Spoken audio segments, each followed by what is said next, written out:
민수기 28장. 여호와께서 모세에게 말씀하셨습니다. 이스라엘 백성에게 명령하되 이렇게 말하여라. 불에 태워 바치는 제사인 화제 곧 내가 기뻐하는 향기를 정해진 때에 드리도록 하여라. 너는 또 이렇게 말하여라. 너희가 여호와께 드릴 화제는 이러하다. 1년 된 흠없는 순양 2마리를 날마다 바쳐라. 한 마리는 아침에 바치고 한 마리는 저녁에 바쳐라. 그리고 곡식 제사로는 고운 가루 10분의 1 에바를 바치되 찌어서 짠 기름 4분의 1 흰을 섞어서 바쳐라. 이것은 시내 산에서 시작되어 날마다 바치는 화제이니 그 냄새가 여호와를 기쁘시게 한다. 양을 바칠 때마다 독한 술 4분의 1 흰을 부어드리는 제사인 전제로 함께 바쳐라. 그것을 성소에서 여호와께 드려라. 두 번째 양은 저녁에 바쳐라. 아침에 바친 것처럼 저녁에도 곡식 제사와 부어드리는 제사인 전제를 함께 바쳐라. 이것도 화제이며 그 냄새가 여호와를 기쁘시게 한다. 안식일에는 1년 된 흠없는 순양 2마리를 바쳐라. 그리고 전제와 곡식 제사도 함께 바쳐라. 곡식 제사로는 기름을 섞은 고운 가루 10분의 2 에바를 바쳐라. 이것이 안식일에 바칠 태워드리는 제사인 번제이다. 날마다 바치는 번제와 전제 말고도 안식일 제물을 따로 바쳐라. 달마다 첫째 날에는 여호와께 번제를 바쳐라. 그때 바칠 제물은 수송아지 2마리와 순양 1마리와 1년 된 흠없는 순양 7마리이다. 수소를 드릴 때는 곡식 제사도 함께 바쳐라. 곡식 제사로는 수소 1마리마다 기름을 섞은 고운 가루 10분의 3 에바를 바쳐라. 순양을 드릴 때도 곡식 제사를 함께 바쳐라. 그때는 기름을 섞은 고운 가루 10분의 2 에바를 바쳐라. 어린 순양을 드릴 때도 곡식 제사를 바쳐라. 그때는 기름을 섞은 고운 가루 10분의 1 에바를 바쳐라.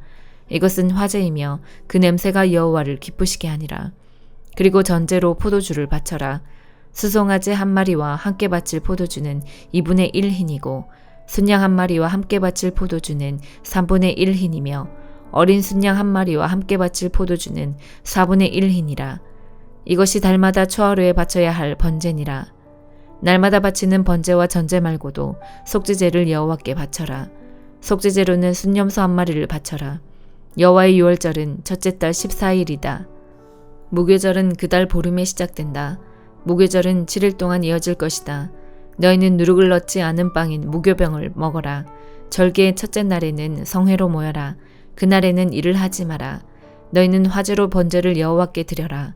수송아지 2마리와 순양 1마리와 1년 된 순양 7마리를 드려라. 모두 흠없는 것으로 드려라. 그리고 수소를 드릴 때마다 곡식 제사도 함께 드려라. 그때는 소 1마리마다 기름을 섞은 고운 가루 10분의 3 에바를 드려라. 순양을 드릴 때는 순양 1마리마다 곡식 제사로 기름을 섞은 고운 가루 10분의 2 에바를 함께 드려라. 어린 순양을 드릴 때는 어린 순양 1마리마다 기름을 섞은 고운 가루 10분의 1 에바를 함께 드려라. 그리고 너희 죄를 씻기 위해 순염소 1마리를 죄를 씻는 제사인 속죄제로 바쳐라. 이 제물은 너희가 날마다 아침에 바치는 태워드리는 제사인 번제 외에 따로 드리는 것이다. 7일 동안 날마다 화제 곧 여호와께 향기로운 음식을 드려라. 날마다 바치는 번제와 전제 말고도 그 제물을 따로 바쳐라. 7일째 되는 날에는 성회로 모여라. 그날에는 보통 때 하던 어떤 일도 하지 마라. 첫 열매의 날 곧 칠칠절 기간에 여호와께 핵곡식을 드려라. 거룩한 모임인 성회로 모이고 그날에는 보통 때 하던 어떤 일도 하지 마라. 여호와께 번제를 바치되 수송아지 2마리와 순양 1마리와 1년 된 순양 7마리를 바쳐라. 그 냄새가 여호와를 기쁘시게 한다. 수소를 드릴 때마다 곡식 제사도 함께 드려라. 그때는 기름을 섞은 고운 가루 10분의 3 에바를 드려라. 순양을 드릴 때는 순양 1마리마다 곡식 제사로 기름을 섞은 고운 가루 10분의 2 에바를 드려라. 어린 순양을 드릴 때는 어린 순양 1마리마다 기름을 섞은 고운 가루 10분의 1 에바를 함께 드려라. 그리고 너희 죄를 씻기 위해 순염소 1마리를 속죄제로 바쳐라. 너희가 날마다 아침에 바치는 태워드리는 번제와 곡식 제사와 부어드리는 전제 말고도 이 제물들을 따로 드려라. 모두 흠없는 것으로 드려라. 시편 72편. 하나님이여 주의 판단력을 왕에게 주시고 주의 공평하심을 왕의 아들에게 주소서. 그러면 왕이 주의 백성을 정의롭게 재판할 것이며 가난한 자를 공평하게 다스릴 것입니다. 산들에는 번영과 평화가, 언덕들에는 정의의 열매들이 넘칠 것입니다. 왕이 가난한 자를 변호할 것이며 궁핍한 자의 자녀들을 돕고 그들을 괴롭히는 자들을 벌할 것입니다. 해가 있는 한 왕이 오래 살게 해주시고 달이 있는 동안 대대로 그가 다스리게 해주소서. 그가 풀을 벤 들판 위에 내리는 비와 같고 대지 위에 내리는 소낙비 같기를 바랍니다. 왕이 살아있는 동안 그 땅에 정의가 싹트게 하시고 달이 뜨기를 그칠 때까지 풍성한 번영이 있게 하십시오. 왕의 나라가 바다 이 끝에서 저 끝까지 이르게 하시고 유프라테스 강에서 땅 끝까지 이르게 하십시오. 왕의 원수들이 그 앞에 엎드리고 그의 대적자들이 바닥의 먼지를 핥게 하십시오. 다시스와 멀리 떨어진 섬나라 왕들이 왕에게 선물을 바치게 해주소서. 스바와 시바 왕들이 왕께 예물을 드리게 해주소서. 모든 나라 왕들이 왕 앞에 엎드려 절하며 모든 민족들이 왕을 섬기게 하소서. 왕은 도와달라고 부르짖는 불쌍한 사람들을 구출할 것이며 왕은 아무도 도와주지 않는 가난한 사람들을 구원해 줄 것입니다. 그는 힘이 없고 가난한 사람들을 불쌍히 여기시며 죽게 된 사람들의 생명을 구해 주실 것입니다. 왕은 악한 자들로부터 그들을 구원하실 것입니다. 왜냐하면 왕의 눈에는 그들의 목숨이 소중하기 때문입니다. 왕이여 오래오래 사십시오. 왕이 스바로부터 금을 넉넉히 받기를 바라고 사람들이 왕을 위해 끊임없이 기도하기를 바라며 종일토록 그를 축복하기를 바랍니다. 들판마다 곡물이 넘치기를 바라고 언덕들 위로 과일들이 넘쳐 흐르기를 바라며 그 과일들이 레바논의 나무 열매들처럼 탐스럽고 들판의 풀처럼 풍요롭기를 바랍니다. 왕의 이름이 널리 알려지기를 바라고 태양이 있는 한 그의 이름이 오래도록 기억되기를 바라며 모든 나라들이 왕을 통해 복받기를 바랍니다. 모든 나라들이 그를 가리켜 행복한 분이라고 말하기를 바랍니다. 여호와 하나님, 이스라엘의 하나님을 찬양합니다. 그는 홀로 놀라운 일들을 하신 분이십니다. 그의 크고 높으신 이름을 영원히 찬양합니다. 온 땅이 그의 영광으로 가득 차기를 바랍니다. 아멘, 아멘. 이것으로 이새의 아들 다윗의 기도가 끝납니다. 이사야 19장. 이것은 이집트에 관한 경고의 말씀입니다. 보아라, 여호와께서 빠른 구름을 타고 오셔서 이집트로 들어가실 것이니 이집트의 우상들이 그 앞에서 떨며 이집트는 모든 용기를 잃어버릴 것이다. 내가 이집트 사람들을 부추겨 자기들끼리 싸우게 하겠다. 형제와 형제가 싸우고 이웃과 이웃이 싸우며 도시와 도시가 싸우고 나라와 나라가 서로 싸우게 하겠다. 이집트 사람들이 겁에 질릴 것이다. 내가 그들의 계획을 꺾어 놓겠다. 그들이 우상과 죽은 사람의 영과 무당과 점쟁이에게 물을 것이다. 내가 이집트를 잔인한 주인에게 넘기겠다. 그렇게 되면 사나운 왕이 그들을 다스릴 것이다. 주 곧 만군의 여호와께서 말씀하셨다. 바닷물이 줄어들 것이며 나일강은 물이 말라 땅이 갈라질 것이다. 운하에서는 썩은 냄새가 나며 이집트의 시내는 물이 빠져나가 마를 것이다. 갈대와 골풀도 다 썩어버릴 것이다. 나일 강가에서 자라는 나무도 다 죽고 밭에 심은 것도 다 말라 죽을 것이다. 어부들이 통곡할 것이다. 나일강에서 낚싯줄을 던지는 모든 사람들이 슬퍼할 것이며 그물을 던지는 사람들이 낙심할 것이다. 배를 짜는 사람들이 슬퍼하며 모시를 짜는 사람들이 희망을 잃을 것이다. 천을 짜는 사람들이 실망하고 모든 품꾼마다 슬픔에 빠질 것이다. 서안의 지도자들은 어리석다. 파라오에게 모사 노릇을 하는 지혜 있다고 하는 사람들도 잘못된 모략을 주었다. 그들이 어떻게 자기들이 지혜 있는 사람이라고 왕에게 말할 수 있겠느냐? 그들이 어떻게 옛 왕들의 자손이라고 말할 수 있겠느냐? 이집트야, 도대체 네 지혜의 사람들은 어디에 있느냐? 만일 그들이 지혜롭다면 만군의 여호와께서 이집트에 대하여 무슨 계획을 가지고 계신지 말해보라고 하여라. 서안의 지도자들은 어리석었고 노베 지도자들은 헛된 것에 속았다. 이집트의 지도자들이 그 땅을 그릇된 길로 이끌었다. 여호와께서 그들을 혼란스럽게 만드셨으므로 그들이 헤매며 이집트를 잘못된 길로 이끌었다. 그들은 마치 술에 취하여 비틀거리는 자와 같았다. 이집트가 할 수 있는 일은 아무것도 없으며 아무도 이집트에게 도움을 줄 수 없다. 그날이 오면 이집트 사람은 겁에 질린 여자처럼 되어 만군의 여호와를 두려워할 것이다. 왜냐하면 주께서 손을 들어 그들을 치실 것이기 때문이다. 그들은 유다라는 이름만 듣고도 모두 무서워할 것이다. 왜냐하면 만군의 여호와께서 이집트를 치려는 계획을 세우셨기 때문이다. 그날이 오면 이집트 땅의 5성에서 사람들이 가나안 말, 곧 히브리 말을 하며 만군의 여호와께 충성을 맹세할 것이다. 그 5성 가운데 한 성은 태양의 성이라는 이름으로 불리게 될 것이다. 그날이 오면 이집트 땅 한가운데에 여호와를 섬기는 제단이 세워지고 이집트 국경에는 여호와를 기리는 기념비가 세워질 것이다. 이것이 이집트 땅에서 만군의 여호와를 나타내는 표적과 증거가 될 것이다.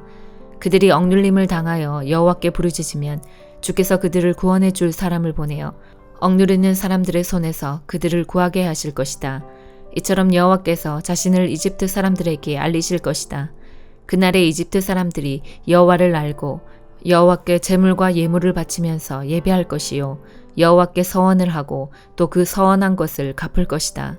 여호와께서 이집트 사람들을 심판하신 후에는 그들을 고쳐주실 것이다. 이집트 사람들이 여호와께로 돌아올 것이며 여호와께서 그들의 기도를 들어주시고 치료해 주실 것이다. 그날이 오면 이집트에서 아시리아로 이어지는 큰 길이 놓일 것이다. 그래서 아시리아 사람과 이집트 사람이 서로 오가며 그들이 함께 여호와를 섬길 것이다. 그날이 오면 이스라엘과 아시리아와 이집트가 삼국 동맹을 맺을 것이니 이것이 온 세계에 복이 될 것이다. 만군의 여호와께서 그 나라들에게 복을 주시며 말씀하시기를 이집트야 너는 나의 백성이다. 아시리아야 내가 너를 지었다. 이스라엘아 너는 내 것이다. 너희 모두 복을 받아라 하실 것이다. 이사야 20장. 아시리아 왕 사르곤이 보낸 군대 정관 다르단이 아스돗에 도착한 해의 일입니다. 다르단은 아스돗을 공격하여 그 성을 점령했습니다. 그때 여호와께서 아모스의 아들 이사야에게 말씀하셨습니다. 네 몸에 걸친 베옷을 벗고 네 발에서 신을 벗어라. 이사야가 여호와의 말씀대로 벗은 몸과 맨발로 다녔습니다. 그때 여호와께서 말씀하셨습니다. 내 종 이사야가 3년 동안 벗은 몸과 맨발로 다녔다. 이것이 이집트와 에티오피아에게 보여준 표적이요 징조이다. 아시리아 왕이 이집트와 에티오피아를 쳐서 이긴 후에 젊은이와 늙은이의 옷과 신발을 모두 벗겨 포로로 사로잡아 갈 것이다. 이집트 사람들이 엉덩이까지 드러낸 채로 끌려갈 것이다. 에티오피아를 의지하던 백성이 두려워할 것이며 이집트의 영광을 보고 놀라던 백성이 부끄러움을 당할 것이다. 그날이 오면 블레셋 바닷가 근처에 사는 백성이 이렇게 말할 것이다. 보아라, 우리가 의지하던 나라, 우리가 달려가 아시리아 왕의 손에서 구해달라고 청했던 나라가 이렇게 되었으니 이제 우리는 어디로 피해야 할까? 베드로후서 1장. 예수 그리스도의 종이며 사도인 시몬 베드로는 우리와 같이 소중한 믿음을 받은 여러분에게 이 편지를 씁니다. 여러분은 우리 하나님과 구주 예수 그리스도의 의로우심을 힘입어 이 믿음을 받았습니다. 하나님과 우리 주 예수님을 더 깊이 알므로써 은혜와 평안이 여러분에게 더욱 넘치기를 기도합니다. 그리스도께서는 하나님의 능력으로 우리가 하나님을 섬기며 살아가는 데 필요한 모든 것을 허락해 주셨습니다. 이 모든 것은 우리가 그분을 알 때에 받게 되는 것입니다. 그분은 자신의 영광과 선함으로 우리를 불러주셨습니다. 그 영광과 선함을 통해 약속하신 크고 놀라운 선물을 우리에게 주셨으며 이 약속을 통해 하나님을 닮은 모습으로 함께 교제하게 하셨습니다. 그러므로 세상의 어떤 정욕도 여러분을 멸망시킬 수 없습니다. 그러므로 이러한 복을 받은 여러분은 열심히 여러분의 생활 가운데 믿음의 덕을, 덕의 지식을, 지식의 절제를, 절제의 인내를, 인내의 경건을, 경건의 형제의 우애를, 형제의 우애의 사랑을 더하십시오. 이 모든 것이 여러분의 삶 가운데서 자라난다면 여러분을 유익하고 쓸모있는 사람으로 만들어줄 것입니다. 또한 우리 주 예수 그리스도를 아는 지식이 여러분의 삶을 더욱 풍성하게 해줄 것입니다. 그러나 이런 것을 갖추지 못한 자는 앞 못 보는 사람과 같으며 과거의 더러운 죄로부터 깨끗함을 받은 사실을 잊은 사람들입니다. 형제 여러분, 하나님께서는 여러분을 부르시고 하나님의 백성으로 선택하셨습니다. 여러분은 자신이 하나님께 선택받은 백성임을 남들이 알 수 있도록 힘써야 합니다. 이렇게 할 때 여러분은 결코 넘어지지 않으며 우리 주님이시며 구원자이신 예수 그리스도의 영원한 나라에서 최고의 환영을 받게 될 것입니다.